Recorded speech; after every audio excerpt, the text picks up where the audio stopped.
अब हम देखते हैं स्त्री केसर। अभी तक हमारा चल रहा था क्या, पुंकेसर, और अब हमारे पास हेडिंग है स्त्री केसर। ये पुष्प का मादा जनन अंग होता है और स्त्री केसर को हम गुरुबीजाणुधानी कहते हैं, पुंकेसर को लघुबीजाणुधानी कहते थे, और बीजांड भी। ठीक है। अब इसमें हम अध्ययन करेंगे जयांग। जयांग पुष्प का स्त्री जनन अंग का प्रतिनिधित्व करता है। ठीक है। जयांग क्या करता है? स्त्री जनन अंग का प्रतिनिधित्व करता है। जयांग एक स्त्री केसर एक अंडपी, यानी इसमें एक अंडप या एक से अधिक अंडप हो सकते हैं, बहुअंडपी हो सकते हैं। और जहाँ पर एक से अधिक अंडप होते हैं वहाँ स्त्री केसर आपस में युक्तांडपी, जो जुड़े हुए होते हैं उनको युक्तांडपी, और जो अलग अलग होते हैं वे वियुक्तांडपी होते हैं। ठीक है। प्रत्येक स्त्री केसर के 3 भाग होते हैं, वर्तिकाग्र, वर्तिका और अंडाशय। अब ये सारी चीज़ें आप चित्र से देख लीजिए, हम आपको चित्र से दिखा रहे हैं, ये चित्र देख लीजिए गौर से। इसमें देखिए, ये ऊपर वर्तिकाग्र होता है, फिर वर्तिका, फिर अंडाशय। इन्हीं तीनों का क्रम पूछा जाता है जब भी पूछा जाता है। ये पैपेवरेसी कुल का है, पैपेवर सोमनिफेरम का। इसमें जो है जुड़े हुए अंडप हैं, इसमें अलग अलग हैं तो ये वियुक्तांडपी हो गया, इसमें जुड़े हुए हैं तो ये युक्तांडपी हो गया। ठीक है। और इसके बाद में ये बहुअंडपी है, अलग अलग अंडप इसमें दिखाए गए हैं। ठीक है। और ये चित्र है, ये वाला जो है, ये इसके बारे में हम अभी आपको आगे बताएंगे। इसके एक चित्र नहीं, इसके हम बहुत से चित्र आपको बताएंगे, क्योंकि ये दिया है प्रतीय। प्रतीय में अर्धप्रतीय होता है, ऋजु होता है, एनाट्रोपस होता है, तमाम होते हैं। इसको अभी हम बीजांड के प्रकार टॉपिक जो पढ़ाएंगे उसमें हम आपको बताएंगे। बीजांड के प्रकार वाला टॉपिक में इससे बहुत क्वेश्चन बनते हैं, इसको हम तभी बताएंगे। तब तक के लिए हम इसमें अध्ययन करते हैं, जो चीज़ें इसमें छूटी हुई हैं, टॉपिक बाय टॉपिक चलते हैं। तो अब आ गए, क्रम आपने देख लिया। पहले वर्तिकाग्र होता है, फिर वर्तिका होती है, फिर अंडाशय होता है। ठीक है।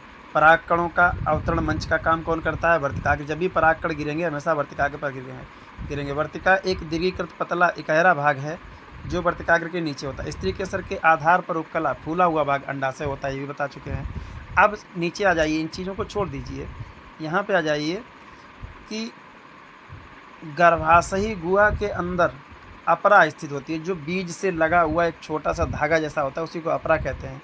ठीक है। और इसमें एक अंडाशय में बीजांड की संख्या, जैसे गेहूँ, धान, आम से लेकर अनेक पपीता, तरबूज आदि तक हो सकती है। ठीक है। ये कैसे होते हैं? एक अंडाशय में बीजांडों की संख्या एक, ये किसमें किसमें एक होती है? गेहूँ का एक अंडपी होता है, धान होता है, ये एक अंडपी होता है। बहुत से बहुअंडपी भी होते हैं, अभी बहुअंडपी आपको बताएंगे, जैसे पपीता, तरबूज, आर्किड। ये पॉइंट याद रखिए। एक अंडपी बीजांड किसका होता है? तो ये होता है गेहूँ, धान और आम का। और बहुअंडपी होता है पपीता, तरबूज और आर्किड। ये तीन 6 याद रखिए, इन्हीं में से पूछा जाएगा जब भी पूछा होते तो बहुत हैं, लेकिन एग्ज़ाम में सबसे बड़ी बात होती है कि मुझे पढ़ना क्या है। पढ़ने को तो पूरा समुद्र है। NCERT बुक्स हमेशा पढ़िए, मैंने ये NCERT बुक्स डाउनलोड की है और उसी से आपको पढ़ा रहा हूँ। ठीक है। और उसमें से भी जो चीज़ें आपके काम की नहीं है मैं उनको निगलेक्ट कर रहा हूँ, उनको बिल्कुल नहीं पढ़ा रहा हूँ। ठीक है। अब बीजांड व्रंत। बीजांड जिस संरचना से लगा हुआ होता है उसी संरचना को हम बीजांड व्रंत कहते हैं। चलिए आगे देखिए। बीजांड व्रंत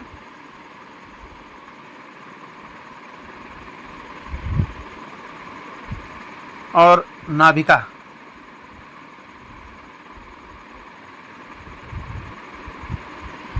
बीजांड व्रंत के साथ नाभिका नामक क्षेत्र संकलित होता है। बीजांड व्रंत के साथ क्या होती है? जहाँ बीजांड लगा तो उसको नाभिका कहते हैं। अभी हम जो आपको बीजांड पढ़ाएंगे उनके प्रकार, वहाँ पर नाभिका और बीजांड सारी चीज़ें बताएंगे। ये नाभिका बीजांड एवं बीजांड युक्त व्रंत के साथ संधि बिंदु का प्रतिनिधित्व करते हैं। ठीक है। बीजांड, प्रत्येक बीजांड में 1 या 2 अध्यावड़ होते हैं।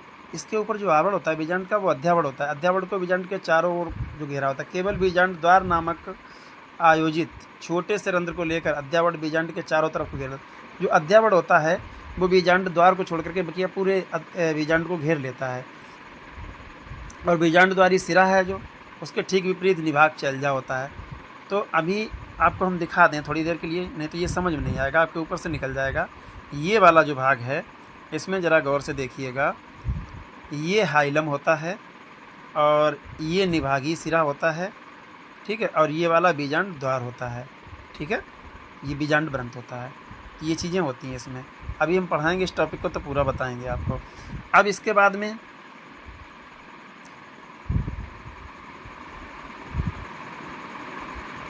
गुरु बीजाणु जनन। अभी हमने लघु बीजाणु जनन पढ़ा था, परागकणों का बनना, नरयुग्मक का बनना। अब गुरु बीजाणु जनन में पढ़ेंगे मादा युग्मक का बनना। गुरु बीजाणु मात्र कोशिकाएं जो होती हैं उनसे गुरु बीजाणुओं की रचना के प्रक्रम को गुरु बीजाणु जनन कहते हैं। इनमें गुरु बीजाणु मात्र कोशिकाएं क्या होती हैं, बीजांड द्वारी क्षेत्र में से विलग हो जाती हैं और बड़ी कोशिका है, एक इसमें बड़ी कोशिका होती है जो सघन जीव द्रव्य समाहित होता है। उसमें भी अभी पढ़ा था आपने परागकण में सघन जीव द्रव्य होता है और इसमें भी सघन जीव द्रव्य होता है। और इनमें क्या होता है, मात्र कोशिका में अर्धसूत्री विभाजन होता है और सूत्री विभाजन के बाद गुरु बीजाणुओं का उत्पादन होता है। और जब भी होता है मात्र कोशिका, वो उसमें गुणसूत्रों की संख्या होती है 2n, और जब भी अर्धसूत्री विभाजन होगा तो ये जो कोशिकाएं बनेगी उनमें से गुणसूत्रों की संख्या रह जाएगी n, अर्थात आधी हो जाएगी, ठीक है। जो भी गुणसूत्र होंगे उनकी संख्या कैसी हो जाएगी, आधी हो जाएगी। ये सिस्टम होता है इसमें। अब देखिए यहाँ से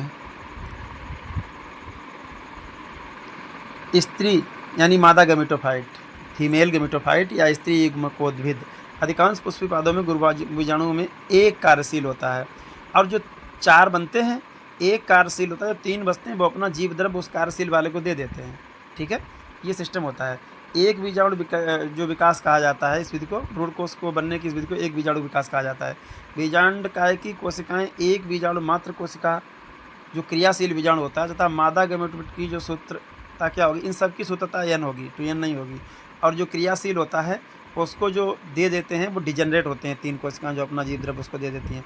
अब इस तरीके से गुरु बीजाणु के केंद्रक में समसूत्री विभाजन द्वारा 2 केंद्रक बनते हैं जो विपरीत ध्रुवों की ओर चले जाते हैं और 2 न्यूक्लिएट केंद्र की भ्रूणपोष की ओर चले जाते हैं।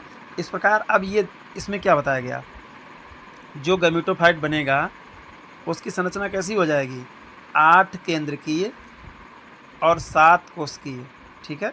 अब इसमें 4 केंद्र की भी होते हैं, इनको भली बात देख लीजिए कौन से 4 केंद्र की होते हैं और कौन से 8 केंद्र की होते हैं। यहाँ से देखिए आपको दिखाना शुरू करेंगे, जो विपरीत ध्रुवों की ओर चले जाते हैं और 2 न्यूक्लिएट यानी 2 केंद्र के भ्रूणकोश की रचना करते हैं। 2 अन्य क्रमिक सूत्री केंद्र की विभाजन के फलस्वरूप 4 केंद्र की न्यूक्लिएट और तत्पश्चात 8 केंद्र की न्यूक्लिएट भ्रूणकोश की रचना करते हैं। यहाँ पर ध्यान देना महत्वपूर्ण है कि सूत्री विभाजन के सही अर्थों में मुक्त केंद्रक न्यूक्लियर हैं जो केंद्र की विभाजन के तुरंत ही कोशिका भित्ति की रचना नहीं अनुपालित करते हैं। 8 न्यूक्लिएट चरण के पश्चात कोशिका भित्ति की नींव पड़ती है जो विशिष्ट मादा गैमेटोफाइट या भ्रूणपोष के संगठन का रूप लेती है। भ्रूणपोष के भीतर कोशिकाओं के वितरण का अवलोकन कीजिए, कैसे करें अभी हम करा रहे हैं आपको। 8 में से 6 न्यूक्लियाई भित्ति कोशिकाओं के घिरी होती हैं और कोशिकाओं के संयोजित रहते हैं। शेष बचे न्यूक्लियाई ध्रुवीय न्यूक्लियाई कहलाते हैं। अब देखिए 6 कैसे होते हैं हम आपको बता दें और 2 जो ध्रुवीय होते हैं वो कैसे होते हैं। इसी में देखिए आप आगे हम आपको दिखाएंगे। ये वाला चित्र आप देखिएगा, ये वाला चित्र अवलोकन करिएगा। इसमें क्या होता है सिस्टम इसका, ये सही यहाँ पे सिस्टम नहीं दे पाया सही से, हम आपको बता दें। इनमें 3 कोशिकाएं ये हो गई, इनको प्रतिव्यासांत कोशिकाएं कहते हैं, और 3 कोशिकाएं ये हो गई। इनमें बीच वाली कोशिका जो होती है अंड कोशिका होती है, ये साइड वाली सहायक कोशिकाएं होती हैं, 6 हो गई। और बीच में 2 ये होते हैं, ये घिरे नहीं होते हैं, ये ध्रुवीय केंद्रक होते हैं। देखिए यहाँ इनके ऊपर लेयर नहीं है, ठीक है। ये सिस्टम होता है। इनका बनने का क्रम ये दिया हुआ है, आप गौर से देखिए। इनका बनने का क्रम जो है वो ऐसे देखिए, ये दिया हुआ है। जब भी जनन उपकला से ये बनेंगे और बनने के बाद इनमें विभाजन होंगे, विभाजन होने के बाद फिर ये 4 केंद्रक बनेंगे, ठीक है। और 4 चतुष्बीजाणु के ये जो केंद्रक बनेंगे 4, और 4 में फिर क्या होगा, विभाजन होते होते ये ऊपर एक नीचे, ऊपर वाले में 2 हो जाएंगे, नीचे वाले में 2 हो जाएंगे, फिर यहाँ 4 होंगे, यहाँ 4 होंगे, इस तरीके से 8 हो गए। 8 में 3 ऊपर हो गए, 3 नीचे हो गए, ठीक है। ये नीचे वाले प्रतिव्यासांत या एंटीपोडल कहे जाते हैं। ऊपर वाले एक एग सेल्स होती है और 2 सहायक कोशिकाएं होती हैं, बीच में 2 होते हैं वो पोलर न्यूक्लियाई होते हैं, ध्रुवीय केंद्रक होते हैं। ठीक है, ये सिस्टम है। भ्रूण कोश के प्रकार में हम इसको भी पढ़ाएंगे आप। ठीक है, तो इसके बाद में अब इस वाले पार्ट को अवलोकन करिए ज़रा गहराई से, देखिए ये इसमें सारी चीज़ें वही दी हैं जो अभी हमने बताई हैं कि भ्रूण कोश के अंदर कोशिकाओं का वितरण विशिष्टतापूर्ण होता है। बीजांडद्वारी सिरे पर 3 कोशिकाएं एक साथ समायोजित होकर क्या बनाती हैं, अंडोपकरण या अंड समुच्चय, जिनमें से एक एग कोशिका होती है, अंड कोशिका होती है, 2 उसकी सहायक कोशिकाएं होती हैं। ठीक है, अंड कोशिका एक निहित होती है। अब बीजांडद्वारी छोर पर जो होते हैं उनमें वो तीनों क्या होती हैं, एंटीपोडल या प्रतिव्यासांत कोशिकाएं होती हैं। तो इस तरीके से आपने देखा होगा इसमें कोशिकाएं कितनी हो गई, 3 ऊपर 3 नीचे और एक ये 7 कोशिकी हो गया। तो ये 7 कोशिकी दिया हुआ है। और न्यूक्लियस कितने होगा, चूँकि बीच वाली कोशिका में 2 न्यूक्लियस हैं इस वाली में, तो 7 कोशिकी 8 न्यूक्लियस हो गया। ये क्वेश्चन पूछा गया है कि एक प्रारूपी आवृत्ति भ्रूणपोष के परिपक्व आवृत्ति, ऐसा करके क्वेश्चन पूछा गया, परिपक्व आवृत्तबीजी भ्रूणकोश में कितने केंद्रक और कितने कोशिकाएं होती हैं। ऑप्शन दे दिए 8 न्यूक्लियस 7 कोशिकी, 5 न्यूक्लियस 4 कोशिकी, ऐसा करके दे दिए। तो ये आपको ध्यान रखना है कि 8 न्यूक्लियट और 7 कोशिकी, 8 न्यूक्लियट और 7 कोशिकी होते हैं। अब आ जाइए परागण। परागण क्या होता है, जो अभी हमने परागकण पढ़ा है, अरे भाई जो अभी हमने परागकण पढ़ा है उस परागकण का वर्तिका पर पहुंचना परागण कहलाता है। परागकण का वर्तिका तरफ पहुंचना परागण कहलाता है। तो इसको तो सभी लोग आप जानते हैं। खैर ये वर्तिका है, अभी हमने पढ़ी है यहाँ पर, ये वर्तिका, इस वर्तिका इसकी बात कर रहे हैं। इस पर अभी जो हमने परागकण पढ़े हैं, क्या पढ़े हैं, परागकण। अभी यहाँ पर देखिए ये परागकण पड़े हुए हैं, देखें। इन परागकणों का वर्तिका तक पहुँचना क्या कहलाता है, परागण कहलाता है। अब इनको पहुँचाने की विधियाँ कौन कौन सी हैं, वही चीज़ें आपको यहाँ पर देखनी हैं। तो वो हम विधिवत देख रहे हैं, ये देखिए आ रही हैं, इन्हीं के बारे में यहाँ पर हम अध्ययन करेंगे। थोड़ा सा जूम